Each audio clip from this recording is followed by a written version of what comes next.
Robby Domingo, Mikey Pineda, ikinasal na. Officially married na ang TV host na si Robby Domingo sa kanyang long-time non-showbiz girlfriend na si Mikey Pineda. Ang nasabing kasalan ay ginanap sa Bulacan nito lamang Sabado, January 6. Sa Instagram post ay binahagi ng malalapit na kaibigan ng couple. Makikita ang ilang moments at highlights sa kasalang Robby at Mikey. Ang kanilang kasal ay dinaluhan ng ilang kilalang personalidad. Kabilang na ang mga kasamahan ni Robby sa showbiz na sina Bianca, Melay, Gab Valenciano at iba pang artista, pati na rin sina Catherine Bernardo at Daniel Padilla.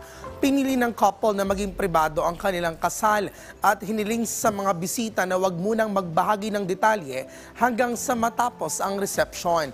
Masaya naman ang fans at malalapit na kaibigan ng couple na nagpaabot sila ng kani-kanilang congratulatory messages online.